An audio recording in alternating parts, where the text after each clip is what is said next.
Hello everyone welcome to Odisha e classes. आशा करुँची आपण मैंने भलरे अच्छा आपणकर एग्जाम बहुत बढ़िया जाइए। सीडीपी पेपर 2 आपणकर डिस्कस हो सारी कमेंट सेक्शन रे पिन कर दिया जाइए। आपण सेठू जाइए देखिपारे। बर्तमान आम ओडिया डिस्कस करवा ठीक है। केतेटा आपण करिसंती केते ठीक है निहाती भाव में सेटा जणैबे। तो प्रथम क्वेश्चन आपणकर ओडिया रहिला पठनर अर्थबोध निमित्त काहार आवश्यक अधिक है। रीडिंग आपण करूछंती मीनिंगफुली केमती करिवे काहार आवश्यक एथिरे अछि। वाक्य रे आरंभ अनुच्छेदर आरंभ और शेष व्याकरण शब्दावली और विराम चिन्ह प्राक लिखन। देखंतु बहुत सिंपल क्वेश्चन अछि बिल्कुल लेंदी भाबिबेनी। देखंतु पठन रे अर्थ बुझिबा पई जहा आपण पढुचंती तार अर्थ बुझिबा पई वाक्य रे आरंभ कि अनुच्छेदर आरंभ शेष एटा किछि लिंक नाही ता सहित ठीक है। जोटा नाही ताको हटै दियंतु। प्राक लिखन केते बडे करा जाय जे पिला जदी लेखा शिखिनी ता पूर्वरु प्राक लिखन उपरे गुरुत्व दिया जाय। पठन सहित तार कोनोसी संपर्क नाही। आपण जदी एमिति एलिमिनेट कर दोछ ऑप्शन को जदी कर दोचंती ताहाले मध्ये आपण ठीक आंसर पाखरे पहुंची जिवे ठीक है। ताले व्याकरण रे शब्दावली और विराम चिन्हटा निहाती भाव रे आपण को हेल्प करिवो जहां भी आपण पढुचंती सेटार मीनिंग आपण बुझिबा पाई ठीक है। ये तीनटा तो बिल्कुल ही हबनी तो ऑप्शन सी हबो करेक्ट आंसर। एटा ही आपनकर आंसर की रे आसीबो ठीक अछि। नेक्स्ट जिबा सेकेंड आपनकर रहिला व्याकरण शिक्षार उद्देश्य कोन कोन पई आपण माने व्याकरण बा ग्रामर को पढुचंती। लिखित भाषा को ठीक भाव में पढ़िबे और बुझी परिबे ठीक है। सेकेंड कहला पठनर अभ्यास रे वृद्धि हबो सेति पई आपण व्याकरण पढुचंती। थर्ड हैला व्यापक पठन पई आग्रह सृष्टि हबो पुस्तक संपर्क रे ज्ञान वृद्धि हबो। बहुत सिंपल क्वेश्चन देखंतु व्याकरण शिक्षा करदेले पुस्तक रिलेटेड आपनकर ज्ञान वृद्धि हे जिवो बोली एमती किछि माने नै ठीक है। आ पठनर अभ्यास व्याकरण शिक्षा जानी देले आपनकर पठनर अभ्यासटा बढ़ी जिवो एटा मध्ये हबनी ठीक है।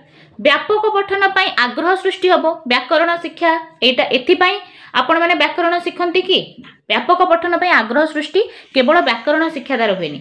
सबुठु बेस्ट एठी अछि कि व्याकरण जदि आपण जानिछंती जहा कहिबे ठीक कहिबे जहा लेखिबे ठीक कहिबे ठीक लेखिबे हला आपणकर लेखाटा ठीक हबो कहिबाटा ठीक हबो पढ़ा भी ठीक हबो ठीक अछि। तो बेस्ट हे जिवो ऑप्शन ए लिखित भाषा को ठीक भाव में आपण पढ़ी परिबे बुझी परिबे ऑप्शन ए हबो करेक्ट। नेक्स्ट देखिबा केउटी अनुरक्तर विपरीत अर्थबोधक शब्द अटे। अनुरक्तर अपोजिट वर्ड कोटा हबो आरक्त आसक्त विरक्त अनुराग ताले विरक्त हबो यार उल्टा शब्द बा विपरीत शब्द ऑप्शन बी। नेक्स्ट जिबा शुद्ध शब्दटी को चिन्हट कर कोटा ठीक अछि शारीरिक स्पेलिंग कोटा ठीक अछि सब बेले आपण निजे लेखिकी देखिबे हैला। र रे दीर्घईकार हबो तापरे हर्षईकार हबो शारीरिक ठीक अछि ऑप्शन सी हबो करेक्ट आंसर। नेक्स्ट जिबा क स्तंभर शब्द सहित ख स्तंभर जो शब्द सर संपर्क अच्छी ताहा बाछिकी आमे लिखिबा ठीक है। एटा को प्रकार प्रश्न देखंतु आमे बहुत थरा एटा डिस्कस करिचे क स्तंभ अच्छी ख स्तंभ अच्छी ठीक है। ताकू जते बेला आमे जोडुचे ताकू आमे कोन कहूचे मेढक प्रश्न कहूचे ठीक है। मेढक प्रश्न काहार पाठ निर्दिष्ट उत्तरमूलक प्रश्न ठीक है। निर्दिष्ट उत्तरमूलक रे आमे पढितिले द्वि विकल्प बहु विकल्प समापनमूलक मेढक प्रश्न ठीक है। ये सब जाक आमे पढिचे तो निर्दिष्ट उत्तरमूलक हबे एठी करेक्ट आंसर ठीक है। ए सब हब नहीं। परवर्ती क्वेश्चन को जिबा लिखित परीक्षार मूल्यांकन किपरि हबा उचित। जदि लिखित परीक्षा होची ताहले तार मूल्यांकनता केमती होची लिखित माध्यम रे अछि कथोपकथन तो हबनी कथोपकथन कोठी हुए मौखिक परीक्षा रे हुए एटा हबनी। साक्षात्कार कहले इंटरव्यू तादेरे मध्ये केही आपन को क्वेश्चन पचारंती आपन तार उत्तर दियंती एटा मध्ये लिखित हुएनी ठीक है। रहीगला आपणकर दीर्घ उत्तरमूलक और पर्यवेक्षण ता भितर लिखित परीक्षार मूल्यांकन पर्यवेक्षण माध्यम हुएनी दीर्घ उत्तरमूलक हुए। आपण जानिचंती लिखित दीर्घ उत्तरमूलक प्रश्न लिखित रे थाए सिंपल एटा अछि डायरेक्टली तो हमें करि परिबा ऑप्शन सी हबो करेक्ट आंसर। नेक्स्ट क्वेश्चन को जिबा परवर्ती क्वेश्चन आपण को गोटे पैराग्राफ इठी देइछि ठीक है। कविता देइछि कवितांश ताकू पढिथिबे आपण माने एबे डिस्कस करबा कोन अछि। काहांकर कथा को उपेक्षा करी सॉक्रेटिस विषपान करथिले ठीक है। शिष्य मानक कथा को पितामातांकर कथा को मंत्रींक कथा को राजांक कथा को डिटेल आपन को देइछि पैराग्राफ रे। शिष्य मानकर कथा को उपेक्षा करी सॉक्रेटिस विषपान करथिले। 38 को जिबा सत्य और स्वाधीनता निमंते कारावरण करिबा यह एक की कार्य बोली कवि कहते। ठीक है, सत्य और स्वाधीनता निमंते कारावरण करिबा पाप कार्य, असत्य कार्य, अधर्म कार्य, पुण्य कार्य। सत्य स्वाधीनता निमंते कारावरण करिबा गोटे पुण्य कार्य, ऑप्शन बी। नेक्स्ट जीवा, सूर्यास्त पूर्वरु काहाकू विषपान करिबाकू राजा निर्देश देथिले। ताले एठी टॉपिक अछि आपनकर सॉक्रेटिस को, तो ऑप्शन बी हेजिबो करेक्ट। कवितारे कवि काहाकू महाजोगी और तत्वदर्शी बोली संबोधन करिसंती। ठीक है, ये टोटल कविता आपनकर अछि सॉक्रेटिस को ऊपर। सॉक्रेटिस को कवि महाजोगी और तत्वदर्शी बोली संबोधन करिसंती। एथेंस आकाश रे विषादर छाया काहेकि घोटिथिला। ठीक है, एथेंस रे एमती कोन हेतिला कि आकाश रे विषादर छाया घोटिथिला। शिष्य मानकर सुरापान पई नो, सॉक्रेटिस को मृत्यु पई। ठीक है, जेहेतु सॉक्रेटिस मृत्युवरण करथिले, ऑप्शन बी होबो करेक्ट। बाहा सरिले बेदी मुह पोड़ा एही रूढ़ीर अर्थ कौन? वृथा परिश्रम, भिन्न स्थान रे भिन्न प्रथा, कार्य हासिल करिबा, स्वार्थ साधन पर आग्रह कमी जिबा। ठीक है, बेदी जितेबेले आपणकर स्वार्थ अछि, बाहागर अछि, से समय रे आपणकर बेदी अछि, जितेबेले सरीगला बेदी मुह पोड़ा, दैट मीन कोन? स्वार्थ साधन पर आग्रह कमी जाए। ऑप्शन डी होबो एठी करेक्ट आंसर। 42 गला। गात गात युक्त उआ गातुआ, एथिरे उआ प्रत्ययटी केउ अर्थरे व्यवहार हेछि? जेहेतु गातुआ एटा बास अर्थरे हेछि, ऑप्शन ए होबो करेक्ट। केउटी तात्विक पठनर कार्य नुहे? तात्विक पठनर कार्य नुहे। तात्विक पठन कहले कोन? इंटेंसिव रीडिंग आमे पढिचे, जोथिरे आमे जहा भी पढुचे ताको भलसे बुझी बुझी का पढुचे। ठीक है, बोध ज्ञान हासिल, बुझीबा, बुझिकी ज्ञान हासिल करिबा, बोध शक्तिर विकास यानी बुझीबा शक्तिर विकास हुए, चिंता शक्तिर विकास हुए, ये सब जाक आपणकर हुए तात्विक पठन रे, किंतु हुए नाही व्याकरण, व्यावहारिक व्याकरण जानिबा एटा नुहे। ये तीनटा को आपण काटि परिबेनी कोनोसी भी क्षेत्र रे। ऑप्शन डी होबो करेक्ट। परवर्ती क्वेश्चन, बहुभाषीय पिलामानकर ओडिया भाषा रे शिक्षा ग्रहण निमंते सृष्टि हेउथिबा समस्या संपर्क रे केउटी सत्य अटे? अर्थात क्वेश्चन बुझी जानतु, तापर आमे ऑप्शन को देखिबा। बहुभाषी पिलांक क्षेत्र रे ओडिया भाषा शिक्षा ग्रहण समय कोन असुविधा आसीबो? ठीक है, ओडिया भाषा रे पाठ्यपुस्तक पढ़ी भल भाव में बुझी पारंती ना, जेहेतु बहुभाषी आपन को देला क्लासरूम, सेठी पिला अलग अलग कथित भाषा तांकर कहूथिबे, ओडिया भाषा को एते भल से जानि नथिबे, तो पाठ्यपुस्तक से भल भाव में बुझी पारिबे नाही। ठीक है, नेक्स्ट कोन कहला, एहा सेमानकर मातृभाषा होई नथिबारु विषयर भाव बुझिबा कष्ट हुए। बिल्कुल ठीक, काहे कि ना जेहेतु बहुभाषी क्लासरूम अछि, ओडिया तांकर मातृभाषा नुहे, तांकर माने मातृभाषा कोया मुंडा तापरे आपनकर बहुत सारा अच्छी ना, से हेथिबो काले। ठीक है, सेथि लागि तांको जेटा कष्ट हबो। परीक्षा रे ओडिया रे निर्भुल उत्तर लिखि पारंती नो, जेहेतु बहुभाषी क्लासरूम अछि, पाठ्यपुस्तक बुझी ओडिया रे निर्भुल भाव रे कहि पारंती नो, असुविधा जेहेतु देछि, ऑप्शन बी होबो करेक्ट। नेक्स्ट जिबा, तले एठी गोटे अनुच्छेद देला पैराग्राफ, ता रिलेटेड क्वेश्चन अछि। दृढ़ समाज और जाति गठन रे कहारो भूमिका अपरिहार्य? उच्च शिक्षार, पौढ़ शिक्षार, नीति शिक्षार, माध्यमिक शिक्षार? ताले एथि डायरेक्टली आपन को नीति शिक्षा विषय रे अछि, ये पैराग्राफ आपन माने पढी थिबे, तो ऑप्शन बी होबो करेक्ट आंसर। नेक्स्ट जिबा 47 नंबर क्वेश्चन कोन अछि? शिक्षा क्षेत्र रे नैतिक शिक्षा को गुरुत्वपूर्ण आसन काहेकि दिया जायछि? नैतिक शिक्षा काहेकि जरूरी? मानव को धनशाली करिबा पई, मानव को शक्तिशाली करिबा पई, मानव को महामानव करिबा पई, मानव को हृदयवान करिबा पई? ताले नैतिक शिक्षार गुरुत्व अछि मानव को महामानव करिबा पई, ऑप्शन सी होबो करेक्ट। काहाकू राष्ट्रर सर्वश्रेष्ठ संबल बोली कहा जायछि? कोटा होछि आम देशर सबुठु बड़ संबल?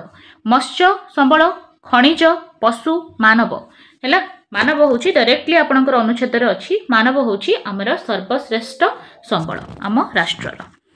सुस्थ गणतंत्र गठन करने दिगरे कहार आवश्यकता गुरुत्वपूर्ण? ठीक है, गोटे भल गणतंत्र आपण गठन करेंगे, से सबुठ इम्पोर्टाट कौन? दया, कोमलता, क्षमा। ये पॉजिटिव हेले मध्य आपणकर अनुच्छेद अनुजाई सबुठ बेस्ट हम शिक्षा। ठीक है, कहार नीतिमय और आदर्श आचरण शिशुर उत्तम चरित्र गठन रे साहाय्य करे? हैला, कहार नीतिमय और आदर्श शिक्षक शिक्षयित्री मानकर सांगसाथी मानकर अजाई मानकर मामुमाई मानकर देखंतु ये सब जाक आपनकर पॉजिटिव अछि किंतु सबुठु इम्पोर्टेंट आ सबुठु इफेक्टिव होउची शिक्षक शिक्षयित्री मानकर नीतिमय आदर्श आचरण ठीक है जोटा कि डायरेक्टली पिलांकर चरित्र गठन रे सहाय्य करे बिकॉज पिला माने ही टीचर को गोटे रोल मॉडल भाव रे ग्रहण करंती नेचुरली टीचर जहा करे सेटा पिला माने ताको अडॉप्ट कर दियंती ठीक अछि ऑप्शन ए हबो बेस्ट बुढ़ा लोकटी बाड़ी धरी चलुची एही वाक्य रे विशेषण पद कोटी विशेषण बुढ़ा लोकटी ताले लोकर विशेषता किए कहला बुढ़ा बुढ़ा शब्दटी कहूची ताले बुढ़ा होची गोटे विशेषण पद ऑप्शन ए हबो करेक्ट नेक्स्ट जीबा आलो आलो सखी आपणा महत अपे रखी रेखांकित पदटी की प्रकार अव्यय आलो सखी ताले आलो होची एटी कोन संबोधन करा जाउची काहाकू दैट्स व्हाई संबोधन सूचक ऑप्शन डी हबो करेक्ट मनर भाव को कहा माध्यम रे प्रकाश करा जाई पारे नाही देखंतु नाही देला नाही वालाटा को टिके ध्यान दे पढिबे तले मनर भाव को आमे भाषा माध्यम रे प्रकाश करे एटा तो बिल्कुल ठीक अछि भाषा द्वारा हुए ता सहित ध्वनि द्वारा मध्य हुए ठीक अछि संकेत द्वारा ठार रे मध्य आपण माने मनर भाव को प्रकाश करि परिबे किंतु चिंतन नहि हैला ऑप्शन डी हबो करेक्ट ठीक अछि नेक्स्ट जिबा धारणा रे बोधगम्यता कहिले कोन बुझ बोधगम्यता माने कोन बुझिबा ताले धारणा कोनोसी भी ज्ञान को आपण बुझिबे जते बेडे सेटा कहबो बोधगम्यता सुनिबा कि कहिबा कि लेखिबा नोहे धातु सहित कृत प्रत्यय युक्त होई जे नूतन शब्द गठित हुए ताहाकू कोन कहंती ताकू कृदंत कहंती ठीक है ऑप्शन ए हबो धातु हेले कृदंत शब्द थिले आमे तदित आडू जाई थांते तो कृदंत ऑप्शन ए हबो करेक्ट 56 नंबर देखिबा 6 माण 8 गुंठ उपन्यास किए लिखिछंती बहुत सिंपल आपणकर फकीरमोहन सेनापति लिखिछंती नेक्स्ट व्यापक पठन द्वारा केउ दक्षता वृद्धि हुए ठीक है जते बेडे एक्सटेंसिव रीडिंग करंती आपणकर कोन हुए श्रवण ना आपण पठन देथिले पठन दक्षता वृद्धि हुए सेटा हमें कहि थांते कथन लिखन नुहे भाषा ज्ञान बढ़िबो भाषागत दक्षता बढ़िबो ठीक अछि ऑप्शन डी हबो बेस्ट बहुत बढ़िया क्वेश्चन थिला आपणकर बहुत बहुत बढ़िया ठीक है जहाँ जहाँ हमें पढ़ीचे से सब ही आसीची गद्य शिक्षादान रे छात्र छात्री मानकू केउ स्तर पर नीरव पठन करने को दिया जाए ठीक है आम डायरेक्टली बही को मुझे नहीं जाऊँगी आपन को आपन सेठी आराम से देखि पारिबे उपक्रम पर कि शिक्षकर आदर्श पठन पर शब्दानुशीलन पर ना प्रयोग प्रश्न पर केते बेडे आपण कोन नीरव पठन करांती पिला को को स्तर पर नीरव पठन हुए ठीक है आम जीवा से पेज को देखंतु एठी आपणकर कहिला मातृभाषा रे गद्य शिक्षादान जोटा कि आपन को पचारिचे क्वेश्चन रे ठीक है देखंतु एठी कोन देला प्रथमे आपन कोन करूछंती प्रथमे आपन करूछंती उपस्थापन उपक्रम गला आपणकर उपस्थापन हैला देखंतु वर्तमान आपन कोन करिवे जते बडा पढौछंती सर्वप्रथमे आपणकर शिक्षकंकर आदर्श उच्च पठन आसुची ठीक है आदर्श पठन टीचर कला आफ्टर दैट कोन होची शिक्षार्थी मानकर सरब पठन होची ठीक है आग होची शिक्षकंकर आदर्श पठन तापरे शिक्षार्थी मानकर सरब पठन तापरे थर्ड कोन हैला पिला माने भी पढी देले किछि किछि पिला को आपण छिडा करिके पढाई देले तापरे शब्दार्थ बोध बा शब्दानुशीलन करा जाय ठीक है 3 नंबर हैला आपणकर शब्दार्थ बोध और शब्दानुशीलन तापरे आपणकर हबो कोन ना जोटा होची नीरव पठन बुझी पारले नीरव पठन तापरे हैला तापरे कोन हुए तापरे भावर उन्मोचन बोध ज्ञान हुए आफ्टर दैट आपणकर कोन हुए मूल्यांकन हुए ठीक है ताले गद्य शिक्षादान रे आपण बुझी पारले कहा परे हैला नीरव पठन शब्दार्थ बोध शब्दानुशीलन परे आपणकर आसुची कोन नीरव पठन आई होप आपणकर डाउट क्लियर हेतिबो तो आंसर एटी हेजिबो कोन शब्दानुशीलन परे ठीक है शब्दार्थ बोध बा शब्दानुशीलन परे छात्र छात्रींकर नीरव पठन हुए ताले गद्य शिक्षादान रे छात्र छात्रींकर केउ स्तर परे नीरव पठन हुए शब्दानुशीलन परे हुए ऑप्शन सी हबो करेक्ट नेक्स्ट जिबा सु उपसर्गटी केउ अर्थ रे व्यवहार हुए सु माने भलो हैला को अर्थ रे हबो अभाव प्राधान्य उत्तम तिरस्कार को अर्थ रे आपनकर व्यवहार होची अभाव अर्थ रे हुए कि ना उत्तम अर्थ रे हुए ऑप्शन सी हबो करेक्ट आंसर केउटी पाराबार शब्दर प्रतिशब्द नहीं पाराबार अर्थ कोन समुद्र अर्णव सागर ठीक है पयोधी तयोधी जलर जेतिकी प्रतिशब्द अच्छी से आपण धी लगे देले आपणकर हेबो समुद्रर प्रतिशब्द ठीक है ताहले पाराबार कहले आपणकर सागर ठीक है समुद्र कहले आपणकर सागर ठीक है तयोधी पयोधी ठीक है रत्नाकर आपणकर सागर ठीक है सलिल किंतु जल ठीक है एटा आपन सागर नुहे एटा ही अलग ऑप्शन बी हम ये करेक्ट ठीक अच्छे ताले एतिकी ही थिला आपनकर ओडिया सरीगला ताले केते आपण स्कोर करिसंती ओडिया रे निहाती भाबरे कमेंट सेक्शन रे जणांतु ता पूर्वरु आमे बहुत सारा डिस्कस करि सारिचे सीडीपी डिटेल रे जदि आपण को लागुची या भितरे किछि माने अलगा ही थांता उत्तर निहाती भाबरे कमेंट सेक्शन रे सेटा जणांतु बोथ पेपर 1 एंड पेपर 2 रे एपरि भाबरे आमे एनालिसिस करिबा जेहेतु क्वेश्चन पेपर मो पाखरे नथिला तेनु टिके लेट हे गला किछि नै आमे डिटेल रे देखिबा कोन ठीक हे पारे आ पूरा कंफर्म अधिकतर आपणकर ठीक आड़ को ही आपणकर आंसर हो बोली मु सब बेले ट्राई करूची बिल्कुल ठीक पाखापाखि माने अप्रोक्स पूरा 100% ठीक करबा पई मु ट्राई करूची तथापि जदि आपन को लागुची कि किछि अलगा ही थांता उत्तर निहाती भाबरे आपन कमेंट सेक्शन रे जणाई परिबे आ ठीक है देखिबा धन्यवाद।